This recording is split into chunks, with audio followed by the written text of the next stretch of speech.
하나님 말씀 보겠습니다. 하나님 말씀 출애굽기 20장 7절 한 절입니다.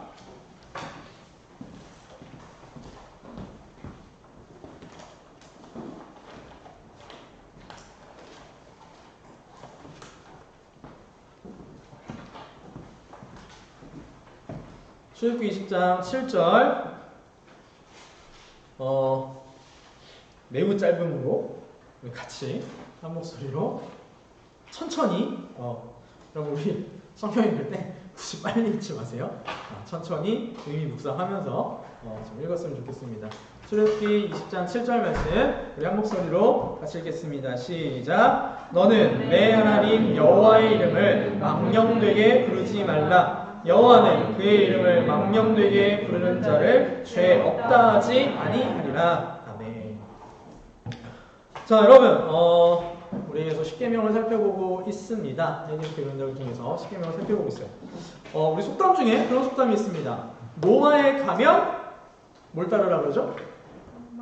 로마에 가면 로마법을 따르라 라는 속담이 있습니다.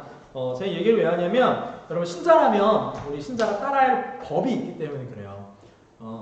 근데 몇 번 이제 반복을 했지만 우리 신자가 따라야 할 법은 억지로 강제로 따르는 게 아니라 감사함으로 기쁨으로 따르게 됩니다. 우리 그 이유를 지금 계속해서 살펴봤고요. 그렇기 때문에 우리가 율법을 지키는 건 정말 우리에게 무거운 짐, 무거운 의무가 아니라 정말 하나님을 기쁘시게 하고 또 내가 복을 받는 그런 길로 우리는 율법을 지켜 나갑니다. 자, 우리 지금까지 십계명의 두 계명을 살펴봤습니다. 1계명과 2계명이었습니다. 1계명에서 우리를 뭘 배웠죠? 1계명? 그게 무슨 뜻이냐고. 나 외에 다른 신을 내게 잊지 말라. 그게 무슨 뜻이었습니까? 예배의 대상을 바로 알아라 라는 거였고, 두 번째는 우리 지난주에 했어요. 2계명을 했습니다. 2계명 통해서 우리 무엇을 살펴봤습니까? 예배의 방법에 대해서 살펴봤어요. 하나님께 예배를, 바른 예배를 해야 한다. 예배의 방법에 대해서 우리 지난주 살펴보았습니다. 오늘은 이어서 3계명이에요. 3계명.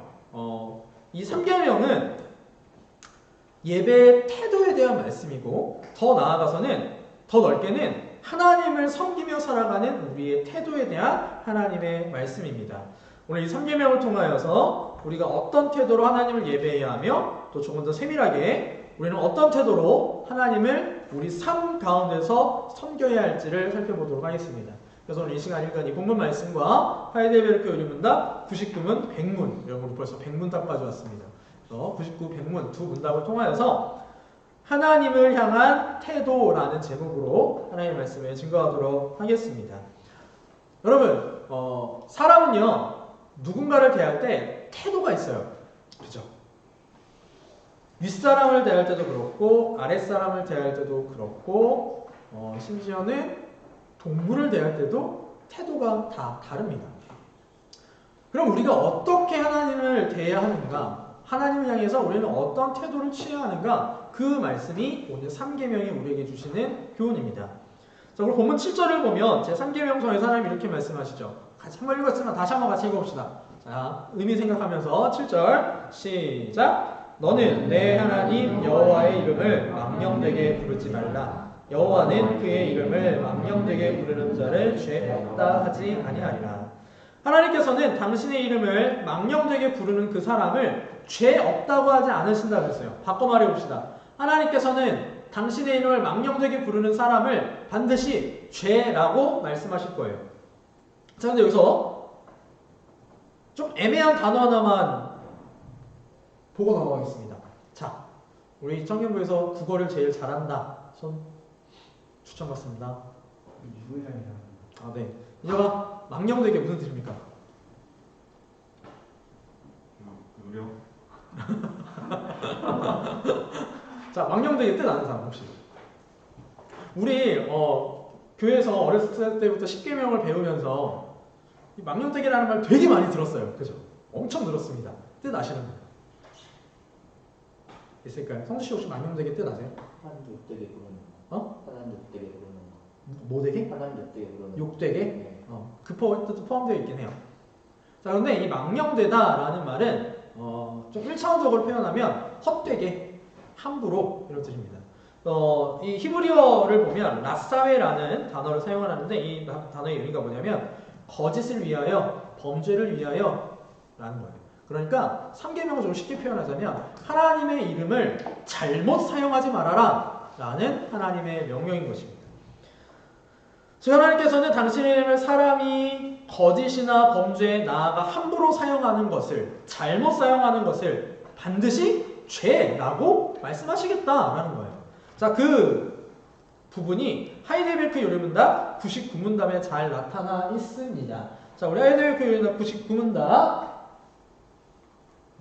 두 페이지예요. 제가 먼저 문제 읽을 테니까 여러분 오늘은 좀 답들이 깁니다. 죄송하지만 답들이 길지만 우리 좀 읽어주셨으면 좋겠어요. 제가 읽겠습니다. 99문 제3계명에서 하나님께서 원하시는 것은 무엇입니까? 시작! 우리가 저주나 거짓 맹세 또는 불필요한 서약으로 하나님의 이름을 욕되게 하거나 잘못 사용하지 않는 것이며 더 나아가 승복하는 방관자가 되어 그러한 더러운 죄에 참여하지 않는 것입니다. 오히려 하나님의 거룩한 이름을 두려워하고 존경하는 마음으로만 사용하여 우리가 하나님을 바르게 고백하고 부르며 우리의 모든 말과 행실에서 그분이 영광을 얻도록 하는 것입니다. 자, 99문답에서 하나님께서는 3계명 중에서 무엇을 원하시는가를 이렇게 알려주셨습니다. 하나님은 하나님의 이름이 잘못 사용되는 것을 대단히 매우 경계하십니다. 왜 이러냐면 하나님의 이름이 대체 뭐길래 이렇게 하나님 경계하시느냐, 우리가 그 의미를 조금 살펴보려면 하나님의 이름이 갖는 의미를 우리가 조금 알 필요가 있습니다.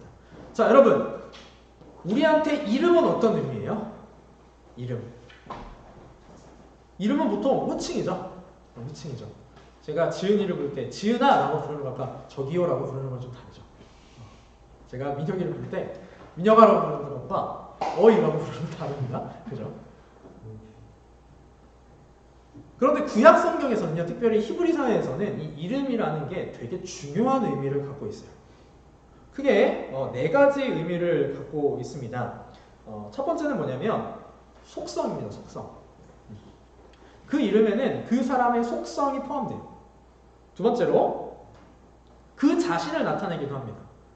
여러분, 제가 송송이를 얘기했을 때 여러분 머릿속에 송송이, 우리 송이 말고 다른 송송이가 혹시 떠오를까요? 물론 동명이인이면 떠오를 수도 있겠지만 안 떠오를 거예요. 그죠?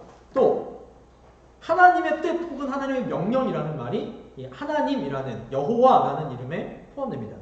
또 하나님께 드리는 예배가 이 하나님의 이름에 포함돼요. 자, 정리해봅시다. 하나님이라는 이름에는 총 4가지의 뜻이 포함됩니다. 하나님의 속성, 하나님 그 자체, 하나님의 뜻 혹은 하나님의 명령, 하나님께 드리는 예배, 이 4가지 뜻이 포함돼요. 다시 말해서 하나님의 이름을 함부로 사용하는 건 이 4가지를 함부로 다루는 것과 똑같습니다. 즉 하나님을 모독하는 거고 하나님의 뜻을 왜곡하는 거고 하나님을 향한 예배를 잘못 드리는 거예요. 뭐가? 하나님의 이름을 함부로 잘못 사용하는 거예요. 그런데 이 말씀을 조금 더 자세히 살펴보면 이 말씀의 의미가 조금 더 구체적이 됩니다. 우리 하이델베르크 요리문답을 통해서 좀 구체적으로 살펴보겠습니다. 자, 첫째로 하나님의 이름을 망령되게 부르지 말라라는 이 말씀은 첫 번째로 가볍게 사용하지 말라라는 거예요. 가볍게. 쉽게 사용하지 말라라는 겁니다. 여러분, 우리는 하나님을 되게 쉽게 불러요. 그쵸?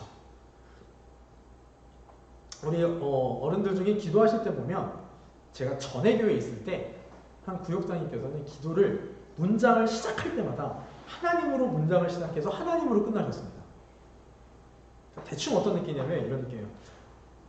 하나님 아버지, 오늘도 예배를 잘 드리게 해주시고 하나님 아버지 아무도 이 예배 가운데 마음이 흐트러지지 않게 해주시고 하나님 아버지, 하나님, 대충 이런 식이에요. 그래서 기도를 그분이 이렇게 대표 기도를 하고 나면 머릿속에 남는 건 하나님 아버지밖에 남지 않아요. 무슨 기도를 하셨는지 기억이 나지 않습니다. 자, 여러분, 제가 이 얘기를 왜 하냐면 우리가 자칫 잘못하면 하나님의 이름을 너무 쉽게 사용할 수 있다라는 거예요. 하나님의 이름은 함부로 우리가 그렇게 쉽게 사용해서는 안 될 이름입니다. 이게 신약시대에 와서는 어떻게 보면 이렇게 된 게 하나님하고 우리하고 좀 많이 가까워졌기 때문에 그래요. 가까워졌기 때문에 그렇습니다. 하나님이 우리의 정말 아버지가 되어주셨고 정말 편한 존재가 되었기 때문에 그런데 사실 하나님의 이름은 정말 위대하고 뛰어난 이름이죠.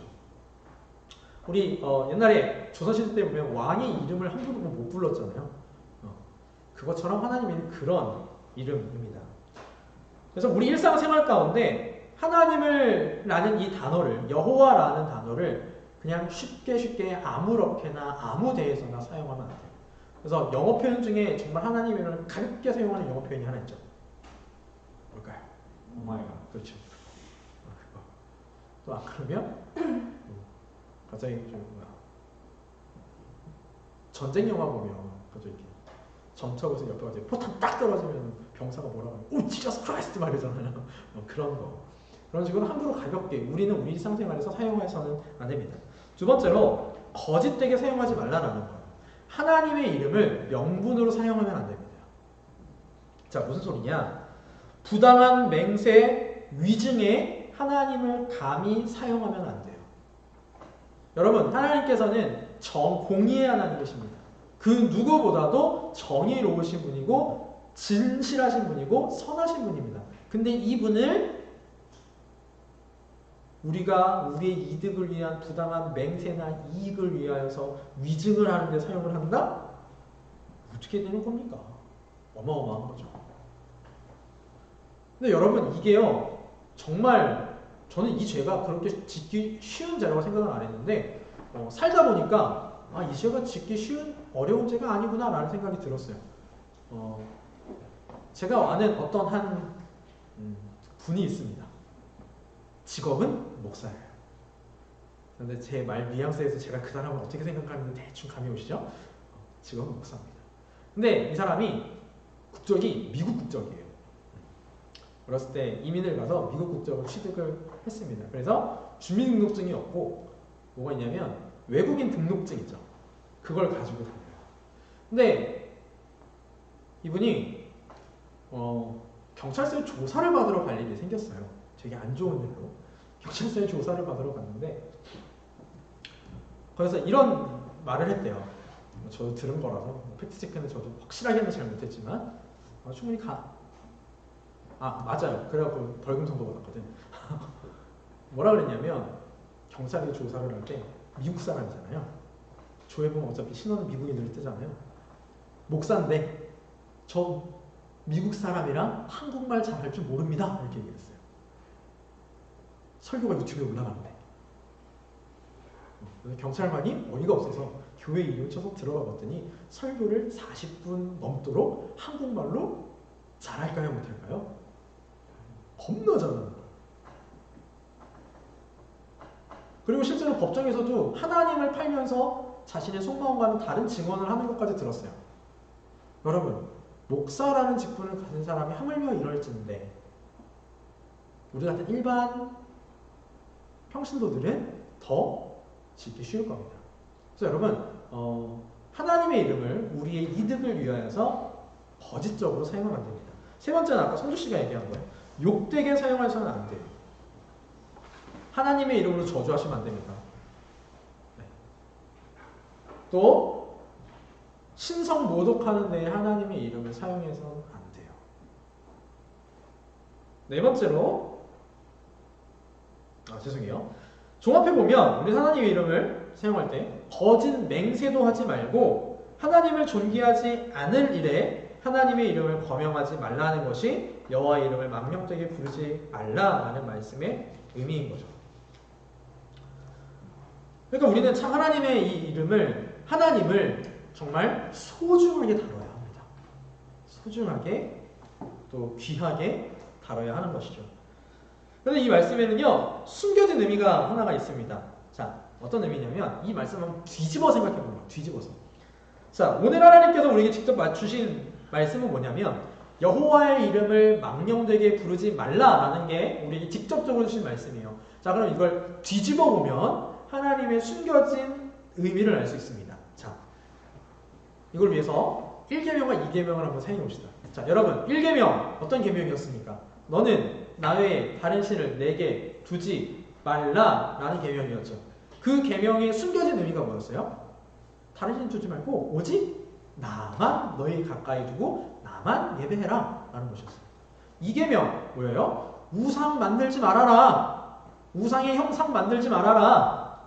뒤집어서 우리 지난주에 이 말씀이 무슨 의미라고 배웠습니까? 하나님을 예배할 때 어떻게 예배해라? 바른 방법으로 예배해라 라고 배웠어요.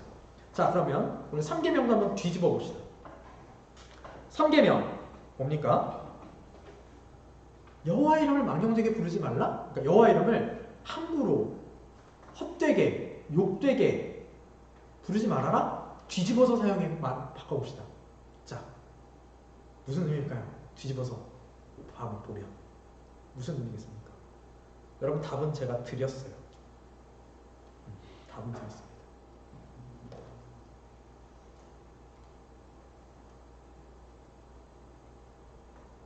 자, 여기서 봅시다. 이게 답이에요, 여러분. 오히려 하나님의 거룩한 이름을 두려워하고 존경하는 마음으로 뭐해라? 사용해라. 우리가 하나님을 바르게 고백하고 부르며 우리의 모든 말과 행실에서 그분이 영광을 얻도록 하는 것. 그것이 오늘 3계명에 숨겨져 있는 하나님의 우리를 향한 뜻입니다.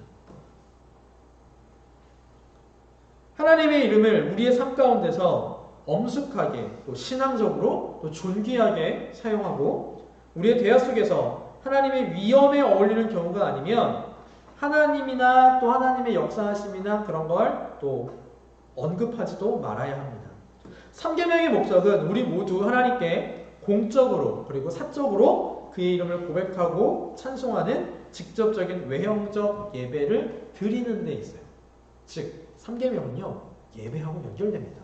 근데 여기서 말하는 예배는 두 개가 다 포함돼요. 우리가 지금 드리는 것처럼 공적인 예배, 그리고 제가 늘 강조하는 여러분들의 교회 밖을 나가서 살아가는 삶의 예배 모두 포함됩니다. 하나님을 향한 태도가 오늘 말씀의 제목입니다.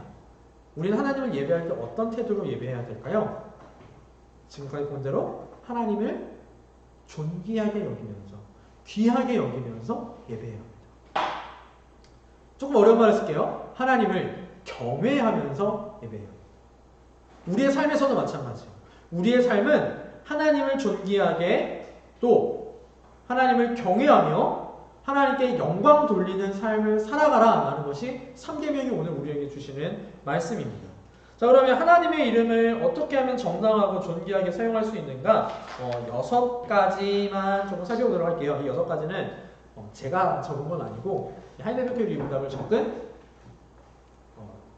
하이델베르크 유림답의 저자가 있어요.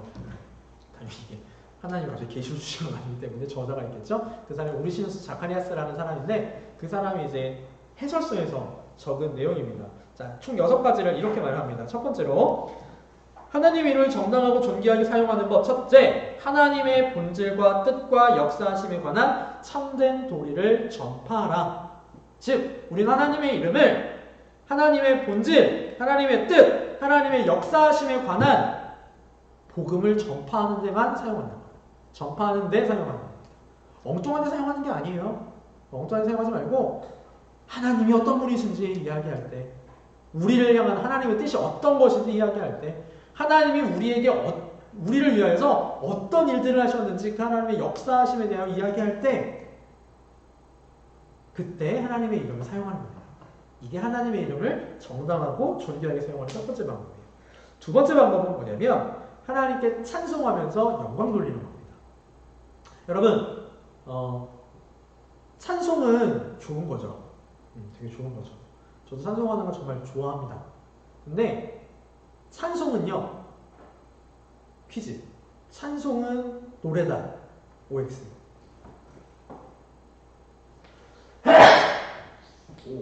오?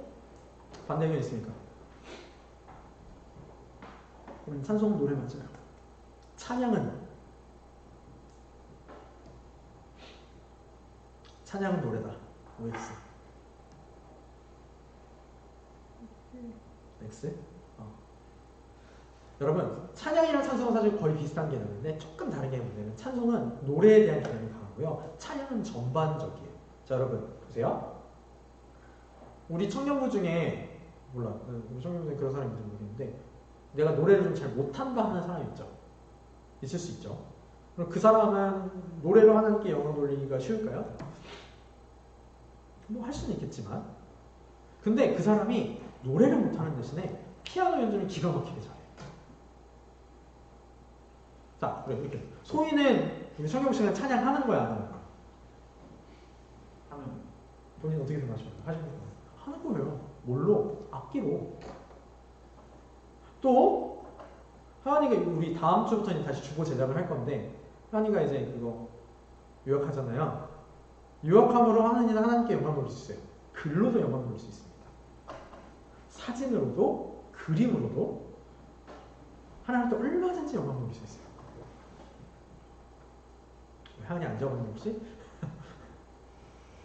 얼마든지 영광 돌릴 수 있습니다.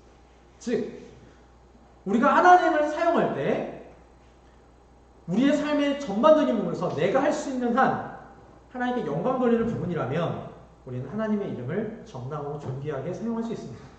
세 번째로 하나님에 대해 알려진 진리를 고백하는 것. 그게 하나님의 이름을 정당하고 존귀하게 사용하는 겁니다. 자, 우리 지금 토요일날 성경 공부를 다시 시작을 했잖아요. 이제 온라인으로 했으니까 뭐 끊어질 염려는 없겠지. 이제 오늘 복음서 했으니까 대략 4번. 딱 시간이 이제 4번만 더 할 거거든요. 제가 가진 커리큘럼은 그래요. 중간에 바뀔 수도 있죠. 4번 더 하면 이제 끝나요. 성경은. 그 다음에 뭐로 넘어갈 거냐면 소요리 문답으로 넘어갈 거예요. 근데 소요리 문답에 보면 하나님이 어떤 분이신가 해서 우리 하이델베르크의 의문을 하긴 했어. 다시 복습하는 거예요. 다시. 소요리 문답에서 하나님에 대해 알려진 진리가 정말 잘 정리되어 있거든요. 그럴 때 하나님의 이름을 더 정당하게 사용하는 거예요. 즉 여러분이 여러분의 친구가 됐건 믿지 않는 가족이 됐건 하나님에 대하여서 설명한다. 그때는 얼마든지 정당하고 존귀하게 사용할 수 있습니다. 네 번째로 감사하는 거예요. 감사. 하나님을 감사할 때 사용할 수 있고 다섯 번째 하나님의 영광을 위한 열정을 갖는 겁니다. 여러분 우리 하나님의 영광을 위해 살아야 된다고 귀에 못이 박히도록 들었습니다. 근데 그렇게 잘 살아지든가요? 아니요. 어려워요. 여러분 우리한테 필요한 것 중에 하나가 뭐냐면 열정입니다. 하나님의 영광을 위해 살아가겠다는 열정. 열정을 가지고 하나님의 영광을 위한 삶을 사는 것. 그게 하나님의 이름을 정당하고 또 존귀하게 사용하는 겁니다. 여섯 번째로 하나님의 이름을 불러 아뢰는 거예요. 쉽게 말하면 하나님의 이름을 부르며 기도하는 거. 하나님에게 구하라고 명령하신 그 선한 것들에 대해 참되신 하나님께 구하는 것. 이게 하나님의 이름 또한 올바르고 정당하게 사용하는 것입니다. 자, 여러분 이거는 우리의 삶에서도 마찬가지고요. 우리가 함께 모여 예배하는 공예배 시간에도 마찬가지입니다. 우리 여러분들 찬양하실 때, 예배하실 때 이런 마음으로 하셨으면 좋겠습니다. 앞에서 말씀을 전하는 설교자는 하나님의 이름을 사용할 때 이렇게만 사용해야 돼요. 이렇게만. 전혀 엉뚱한 데 사용하면 안 됩니다. 우리는 우리의 예배와 삶 가운데 하나님을 존귀하게 여기는 태도를 가져야 합니다. 그것도 가장 귀히 여기는 태도를 가져야 돼요. 그래야지만 우리의 삶 가운데서 하나님의 이름을 망령되게 부르는 죄를 짓지 않고 하나님이 받으시기 합당한 공적인 사적인 예배를 할 수 있습니다. 자, 그런데 하이델베르크 의문답을 보면 좀 재밌는 표현이 있습니다.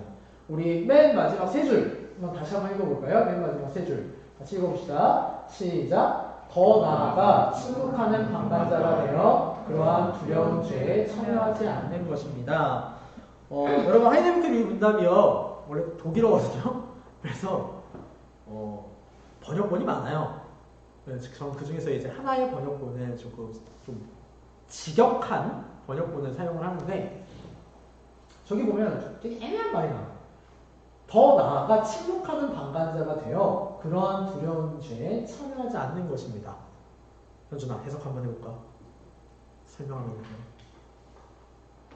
문장.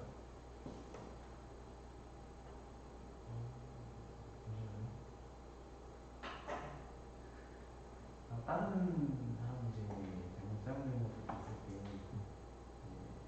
침묵하면 이제 조용히 넘어가는 게 아니라 이제 그거를 지적하면서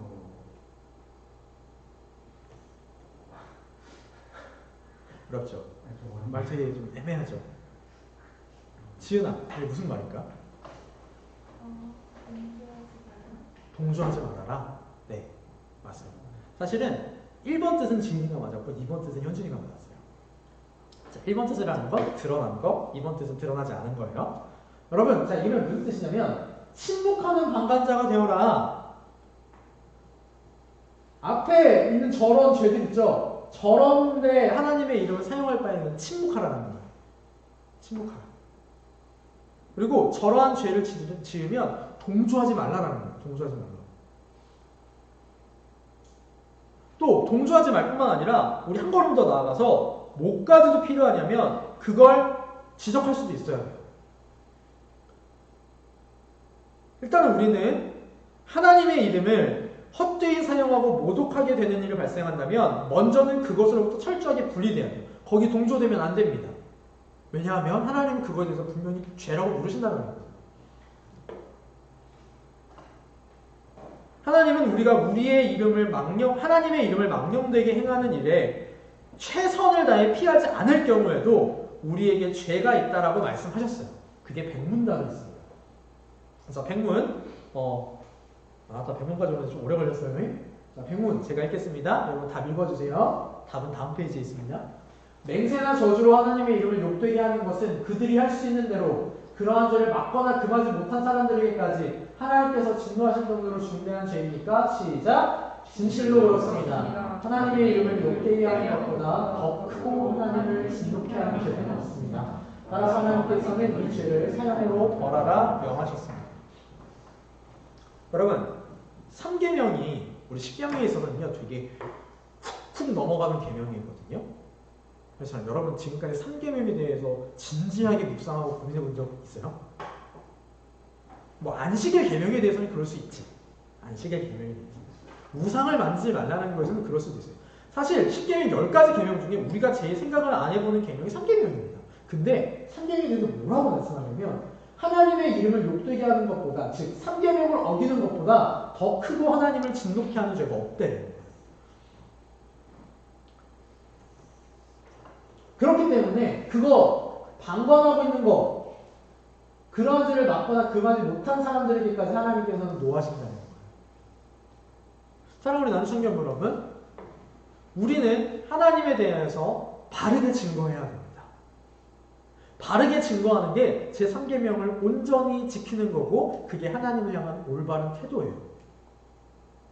여러분 중에 누군가가 여러분의 친구를 욕하거나 여러분의 가족을 욕한다면 가만히 있을 사람이 있겠습니까? 없죠. 여러분, 가만히 있는다. 만약에 가족을 욕했는데, 만약에 아버지를 욕했는데 가만히 있어요. 그거에 대해서 누군가가 내 아버지를 욕해도 내가 동의해 라고 한다면 그게 무슨 증거냐면 그 사람이 아버지를 대하는 태도가 어떤지를 보여주는 거 아닙니까? 아버지를 전혀 귀하게 여기지 않는 거죠. 여러분, 우리가 누군가가 하나님을 모독하는데 그걸 가만히 보고 있다면 우리는 하나님을 그런 태도로 여기고 있는 거예요. 하나님을 우리도 알게 모르게 모독하고 있는 거예요.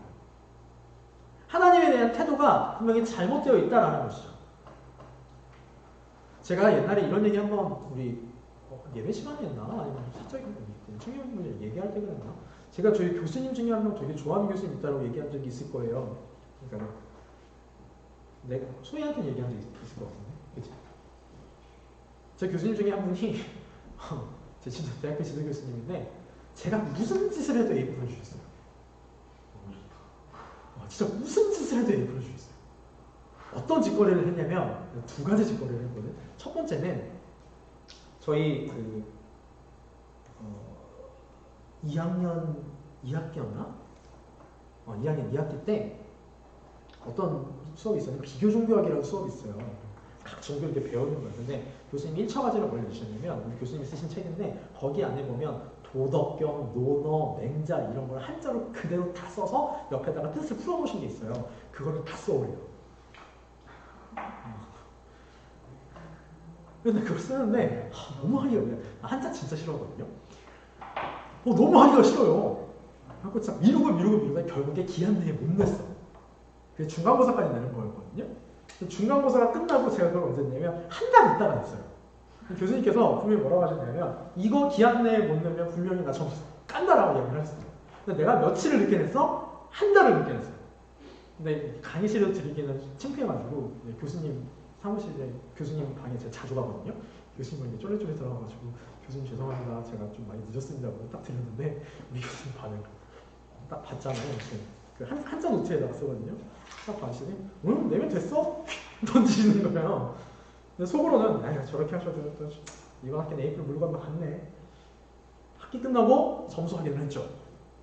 뭐가 나와 있었을까요? A 플러스 딱 나와 있었어. 대박. 이때부터 이제 성함이 신영광 교수님인데 신 교수님을 존경하는 마음을 원래도 존경하고 있었지만 신 교수님 사랑하는 마음이 이제 싹 트기 시작을 하는 거예요. 두 번째 짓거리는 이거보다 더했어. 저희 교수님 되게 좋은 게 본인이 쓰신 책이나 본인이 이게 뭐 번역하신 책은 저자는 조금 그 출판사에 싸게 살 수 있잖아요. 싸게 사셔서 우리한테 그냥 주셨어요. 우리한테 돈을 안 받으셨어요. 그러니까 본인 책 상사는 전혀 안 하셨어요. 그리고 이렇게 다른 책들도 이제 조금 쓰셨는데 교수님 제가 학교 다닐 때 두 권을 쓰셨는데 하나가 창세기에 대한 책을 쓰셨고 하나가 출애굽기에 대한 책을 쓰셨는데 대신에 공짜로 주는 대신 다 읽어야 돼. 그래서 매 시간마다 챕터 한 챕터를 읽고 보고서를 내야 돼요. 근데 이거는 기말 때까지만 다 내면 돼. 그러니까 매 시간 안 내더라도 밀리더라도 기말 때까지만 내면 되거든요. 근데 제가 그거를 밀리다 못해서 언제 냈냐면 방학하고 냈어요. 방학하고 냈어. 심지어 2차 레포트까지 방학하고 냈어. 기말 때까지 내야 되는 거예요. 내가 미쳤지. 방학하고 일주일 지나서 낸 거예요. 이건 아무리 생각해도 내가 생각해도 야 우리 교수님이 아무리 성인군자 같으신 분일지라도 이거는 A플 못 주지. 성적 확인을 했습니다. 뭐가 떠 있었을까요? A 플러스가 떠 있습니다. 제가 그날 이후로 우리 동기들한테 한 말 했어요. 내가 우리 아빠 욕하는 건 참아도 신 교수님 욕하는 건 못 참는다. 실제로 신 교수님 욕하면 내가 진짜 싸웠어. 적극적으로 싸웠어요. 자 여러분, 제 얘기를 좀 장황한 얘기를 했냐면 제가 교수님을 대하는 태도 때문에 교수님을 대하는 마음 때문에 교수님에 대한 제 태도가 결정됩니다. 그렇죠? 우리가 하나님을 대하는 마음이 어떤지 한번 오늘 이 시간 점검해봤으면 좋겠습니다. 그게요 하나님을 향한 태도로 나타날 거예요.